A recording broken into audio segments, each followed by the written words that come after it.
But like any addiction, too much of it can lead to a downfall. Think of the mightiest empires that have ever risen and fallen. Many of them fell not because of external forces, but due to internal rot within. The desire for more, the greed, was their fatal flaw. This innate human weakness, this insatiable desire for recognition and appreciation, is what Robert Greene calls vanity. He says, the first and simplest method of power is simply this: never appear too perfect. In every situation, always allow a bit of mystery and ambiguity to remain, and you will always be more fascinating and alluring. People cannot understand someone who shows all his cards. They want to get to know you better, and people never stop pursuing what they do not fully understand. This quote highlights a very important point. In the intricate game of human interactions, presenting yourself perfectly is not only unnecessary, but potentially detrimental. It creates a barrier between you and others, making it difficult for them to relate to you or feel comfortable around you. By displaying a bit of mystery, you become more intriguing, and people are naturally drawn to what they don't fully comprehend. But how does this tie into vanity? Well, vanity thrives on complete transparency, the urge to lay everything out in the open, convinced that the world needs to see your best self. However, according to Greene, this approach limits your growth. By keeping a little mystery, you make room for people to fill in the blanks with their own imagination, which can lead to a more profound connection. You might be thinking, why is understanding this important?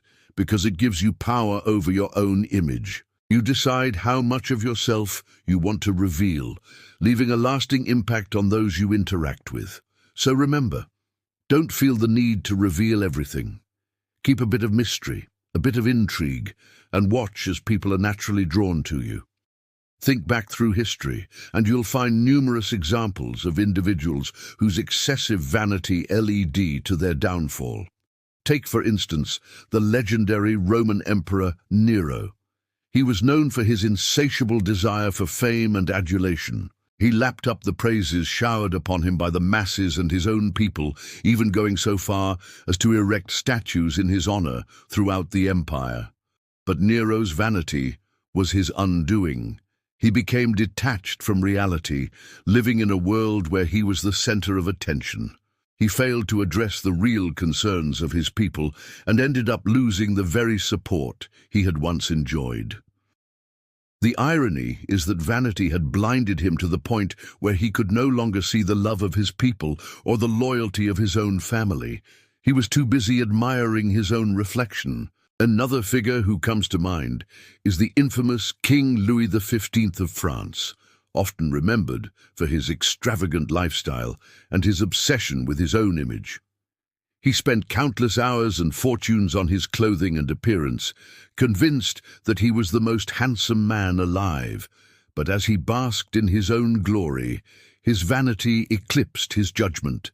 He made poor decisions regarding his kingdom, favoring the frivolous over the essential. He was too enamored with his own reflection in the mirror to notice the decay that was spreading throughout his realm. These historical examples serve as stark reminders of the corrosive effects of unchecked vanity. They were men who, like many of us, wanted to be seen, praised, and revered. But their desire for recognition consumed them, blinding them to the bigger picture. Their stories offer a timeless lesson, the importance of balance in life. One key aspect of understanding Robert Greene's concept of vanity is recognizing its close relationship with ego. In fact, vanity can be seen as an extension of the ego. The ego is our psychological mirror, reflecting back at us what we believe about ourselves, our abilities, and our worth. Vanity distorts this reflection, magnifying our perceived greatness and blinding us to our actual strengths and weaknesses. Here's a thought-provoking quote from Robert Greene that delves into the dynamics between vanity and ego: pose as a friend, work as a spy. This quote encapsulates the manipulative nature of vanity. When someone flatters you or praises you excessively, they are, in essence, gathering information about your ego, your weaknesses, and your desires. They are trying to build a profile of your vulnerabilities so they can exploit them to their advantage. They're treating you as a resource to be tapped rather than a person to be respected. To truly grasp the implications of this statement, let's break it down. The phrase "pose as a friend" suggests a facade, a pretense of camaraderie or affection. This sets up an expectation of trust and openness, which is precisely what makes it easier for the manipulator to gather information about their target.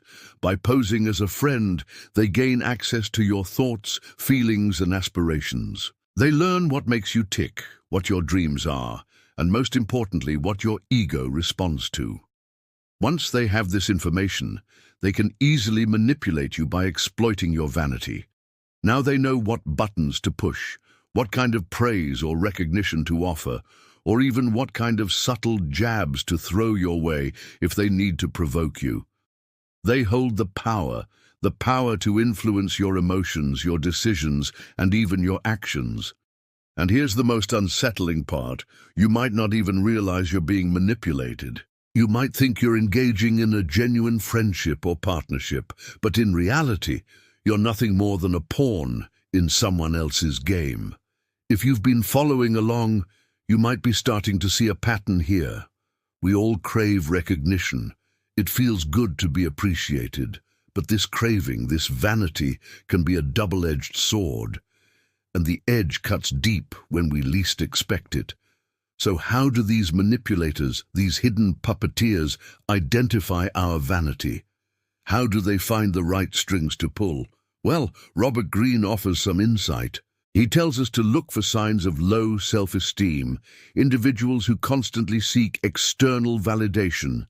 They lack an inner sense of worthiness and constantly fish for compliments or approval.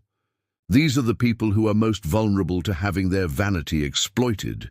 Manipulators hone in on those who desperately need affirmation because they know they can mold these individuals into whatever shape they want. They become living puppets, dancing to the tune of the manipulator's whims. Think about it. Have you ever encountered someone who just couldn't go a day without a compliment? Someone who seemed to base their self-worth entirely on other people's opinions? Chances are you probably didn't take them too seriously. You might have even felt a sense of pity or disdain for how dependent they were on external validation.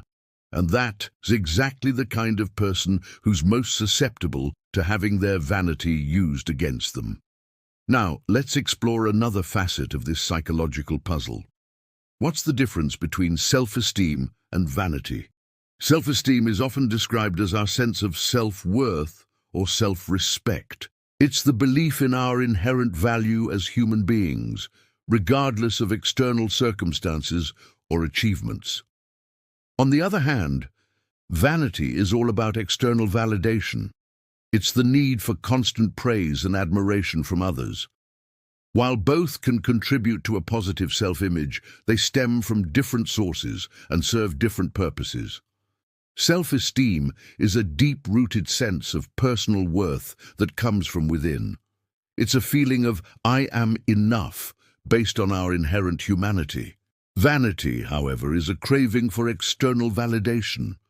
It's a desire to be seen, praised, and admired by others. It's a sort of "look at me" mentality that drives us to seek constant recognition.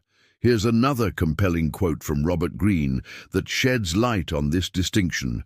To win big, you must learn how to deal with people, how to influence them, how to use them. This quote underscores the instrumental view that people can have of others.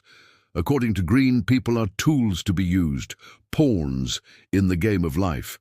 But this perspective is problematic.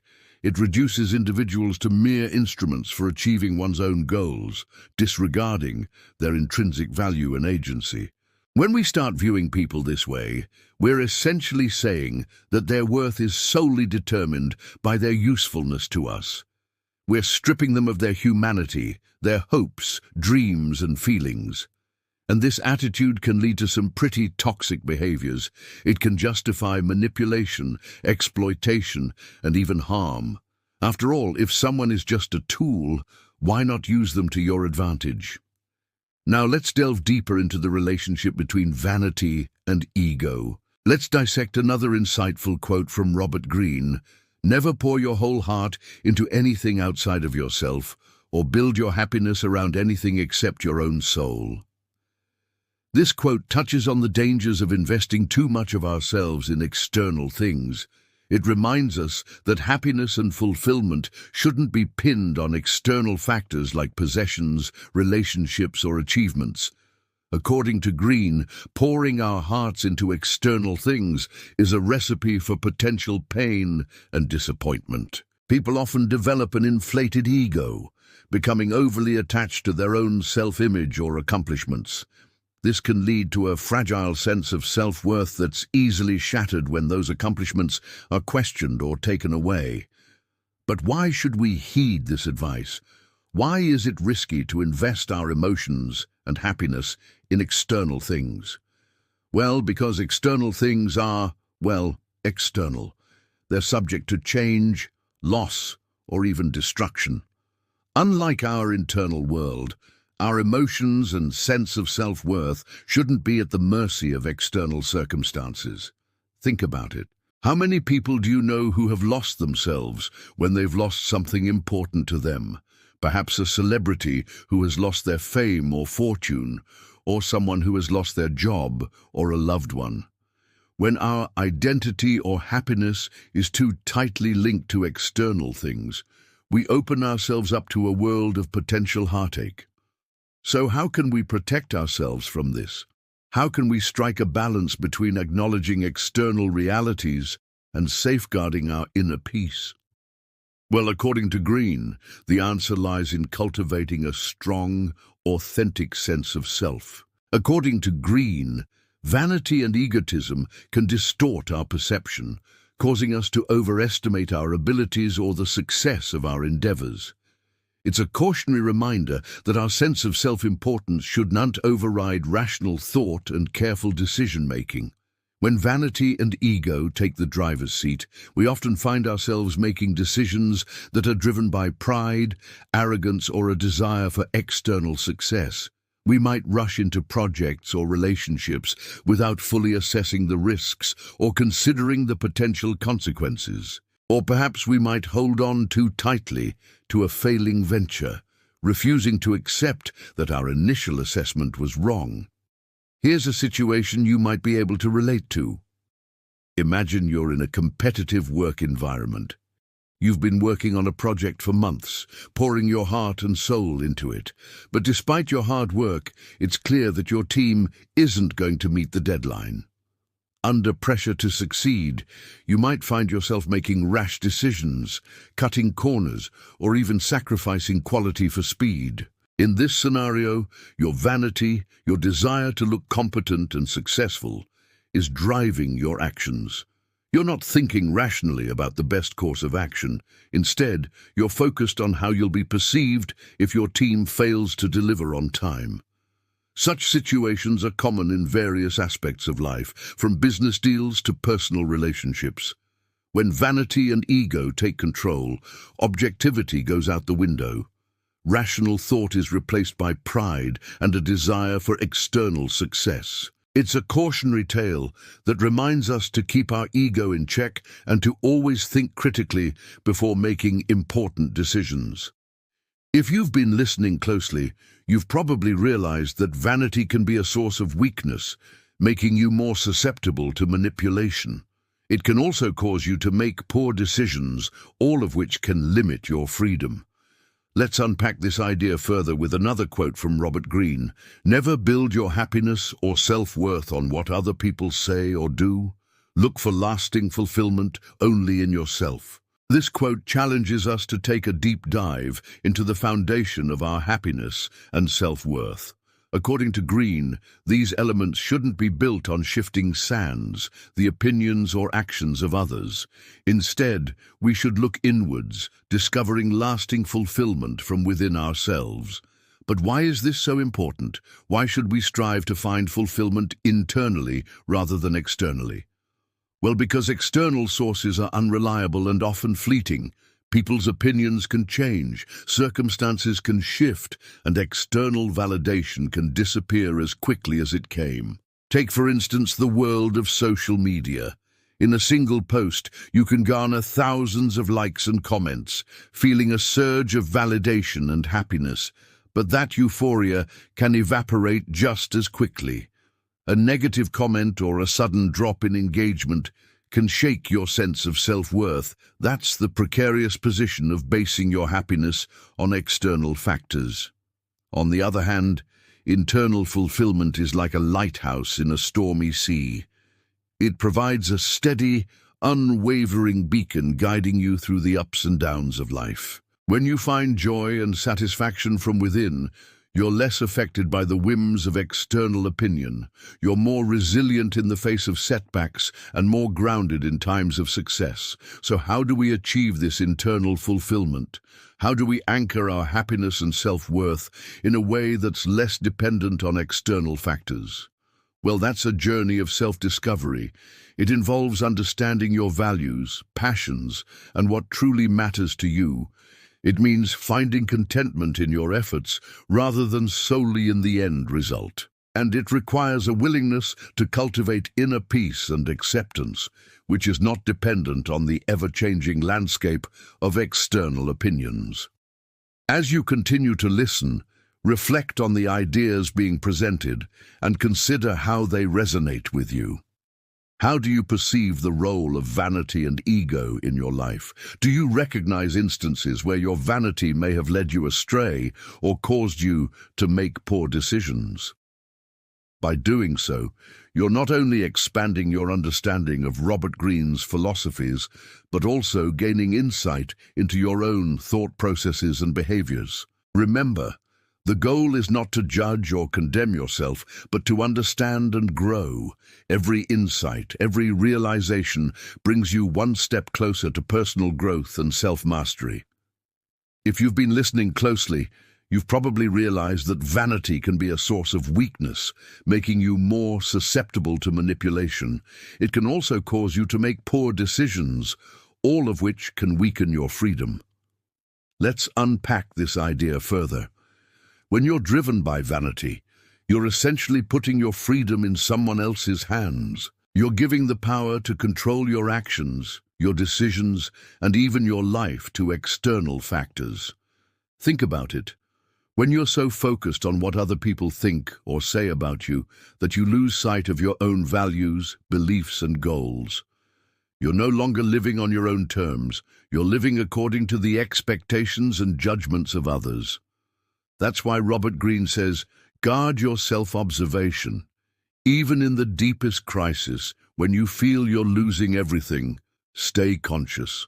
Don't let the anxiety and turmoil inside you get the better of you. This quote emphasizes the importance of self-awareness, especially in moments of emotional distress. According to Greene, maintaining self-awareness during challenging times is crucial. It's about staying grounded and in control of your emotions when everything seems to be slipping away. It's easy to panic when faced with significant loss or change. Your ego might lash out, trying to protect itself by lashing out at others or making impulsive decisions. But according to Greene, the antidote to such reactions is conscious observation of your inner state. By taking the time to understand your emotions and the thought processes driving your reactions, you regain a sense of control. You detach from the immediate turmoil and create space for thoughtful, measured responses. This is not a passive form of observation. It's an active process of engaging with your emotions, acknowledging them, and understanding their root causes. It's about asking questions.